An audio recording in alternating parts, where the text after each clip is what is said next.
Ukraine crisis, NATO to bolster Eastern Europe against Russia. NATO is set to announce details of a plan to bolster the alliance's military presence in Eastern Europe in response to continued fighting in Ukraine. The bloc's chief says it will be the biggest reinforcement of its collective defense since the end of the Cold War. Meanwhile, U.S. Secretary of State John Kerry is to hold talks in Kiev as the U.S. considers whether to send weapons to help Ukraine fight pro-Russian rebels. The U.S. has so far only provided non-lethal assistance to Ukraine. Rapid reaction. NATO defense ministers meeting in Brussels on Thursday will seek to reassure the alliance's member nations in Eastern Europe by boosting its forces there.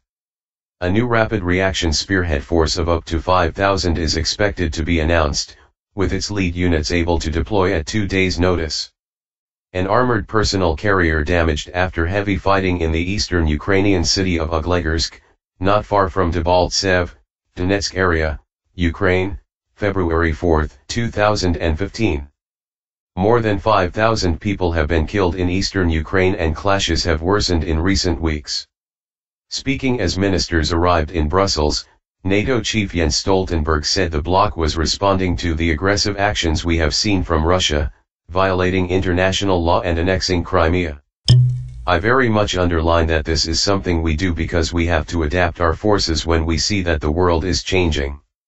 NATO will also reveal plans for a network of small command centers in Estonia, Lithuania, Latvia, Poland, Romania, and Bulgaria. The move is being seen as a potential deterrent against any Russian threat to the Baltic states or other bloc members should the crisis in Ukraine spin out of control. Russia denies accusations by Ukraine and the West that it is arming rebels in eastern Ukraine and sending regular troops across the border line.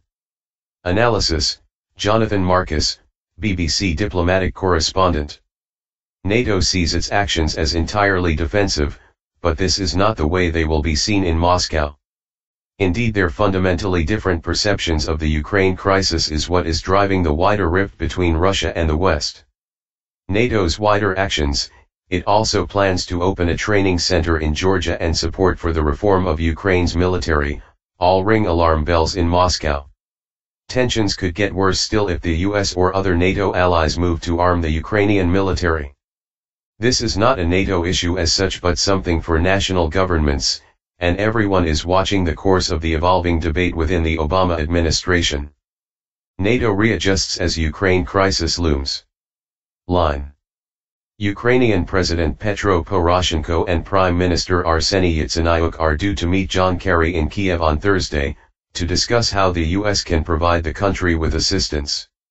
The issue of weapons deliveries is expected to be one of the main items on the agenda. Ukrainian President Petro Poroshenko, left, and US Secretary of State John Kerry. Photo, September 2014.